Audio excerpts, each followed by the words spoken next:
हम ये जानते हैं कि साउंड वाइब्रेशन द्वारा प्रोड्यूस होती है। इसका मतलब है कि कोई भी ऑब्जेक्ट जैसे कि ये गिटार जब वाइब्रेशन में सेट किया जाएगा तो साउंड प्रोड्यूस करेगा। तो क्या इसका मतलब है कि अगर हम इस पेंडुलम को हमारे हाथ से थोड़ा सा धक्का देकर ऑसिलेशन में सेट कर दें तो इसे भी साउंड प्रोड्यूस करना चाहिए, है ना? लेकिन हमें इससे कोई साउंड नहीं सुनाई देती है। हमें कोई भी साउंड क्यों सुनाई नहीं देती है? यह इसलिए क्योंकि हम मनुष्यों को साउंड तभी सुनाई देती है जब सोर्स एक निश्चित फ्रीक्वेंसी रेंज में वाइब्रेट होता है। अगर वाइब्रेशन की फ्रीक्वेंसी इस रेंज से कम या ज्यादा हो तो हम वो साउंड नहीं सुन सकते हैं। हम मनुष्य लगभग 20 हर्ट्ज से 20,000 हर्ट्ज तक की रेंज सुन सकते हैं, तो हमारे कान 20 हर्ट्ज से कम और 20,000 हर्ट्ज से ज्यादा की फ्रीक्वेंसीज नहीं सुन सकते हैं। हालांकि ये रेंज उम्र के साथ बदल जाती है। एग्जाम्पल के तौर पर बच्चे 25,000 हर्ट्ज तक की साउंड फ्रीक्वेंसीज को सुन सकते हैं। जैसे जैसे मनुष्य बड़ा होता है, कान ज्यादा फ्रीक्वेंसी साउंड के प्रति कम सेंसिटिव हो जाते हैं। हमारे पिछले क्वेश्चन पर दोबारा आते हैं। क्या आप हमें बता सकते हैं कि हम एक वाइब्रेटिंग पेंडुलम की साउंड क्यों नहीं सुन पाते हैं? जैसे कि हम ऑब्जर्व कर सकते हैं कि ये 20 हर्ट्ज से कम फ्रीक्वेंसी से वाइब्रेट कर रहा है, इसलिए हम कोई साउंड नहीं सुन पाते हैं। क्या आपको पता है कि दो तरह के साउंड्स होते हैं, एक जिसकी फ्रीक्वेंसी 20 हर्ट्ज से कम होती है और दूसरी जिसकी फ्रीक्वेंसी 20,000 हर्ट्ज से ज्यादा होती है। इन्हें खास नाम दिए गए हैं। साउंड्स जिनकी फ्रीक्वेंसीज 20 हर्ट्ज से कम होती हैं उन्हें इंफ्रासोनिक साउंड्स या इंफ्रासाउंड कहा जाता है, जबकि साउंड्स जिनकी फ्रीक्वेंसीज 20,000 हर्ट्ज से ज्यादा होती हैं उन्हें अल्ट्रासोनिक साउंड्स या अल्ट्रासाउंड कहा जाता है।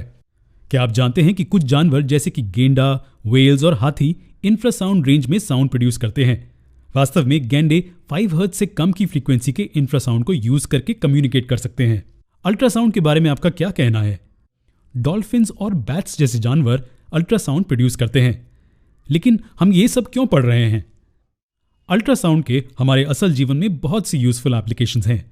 ये पानी के नीचे ऑब्जेक्ट्स को पता लगाने के लिए या समुद्र की गहराई को मापने के लिए यूज की जाती है। चलिए इसे डिटेल में डिस्कस करते हैं। हम सोनार नाम के एक डिवाइस की बात करेंगे। इसका मतलब साउंड नेविगेशन एंड रेंजिंग होता है और इसे जहाज या नाव में लगाया जाता है। इसमें क्या क्या होता है? इसमें एक ट्रांसमीटर और एक डिटेक्टर होता है।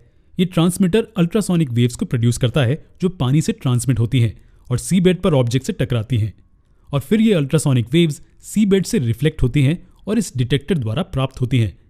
फिर ये डिटेक्टर क्या करता है? ये डिटेक्टर फिर इन अल्ट्रासोनिक वेव्स को इलेक्ट्रिक सिग्नल्स में बदल देता है। ये सिग्नल्स फिर हमें सी बेड पर मौजूद ऑब्जेक्ट या समुद्र की गहराई के बारे में बताते हैं। हम इस गहराई को कैलकुलेट कर सकते हैं अगर हमें साउंड वेव की वेलोसिटी पता हो तो। चलिए इस डिस्टेंस को d मान लेते हैं, तो वेव द्वारा ट्रांसमीटर से और वापस डिटेक्टर तक कवर किया गया डिस्टेंस 2d होगा। चलिए साउंड वेव की वेलोसिटी को v और अल्ट्रासाउंड सिग्नल के ट्रांसमिशन और रिसेप्शन के बीच के टाइम इंटरवल को t मान लेते हैं।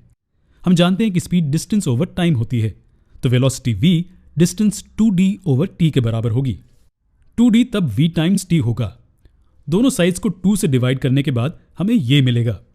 तो इस फॉर्मूले को यूज करके हम समुद्र की गहराई को माप सकते हैं। चलिए इस कॉन्सेप्ट पर आधारित एक आसान प्रॉब्लम को सॉल्व करते हैं। क्वेश्चन को ध्यान से पढ़ें और इसे सॉल्व करने की कोशिश करें।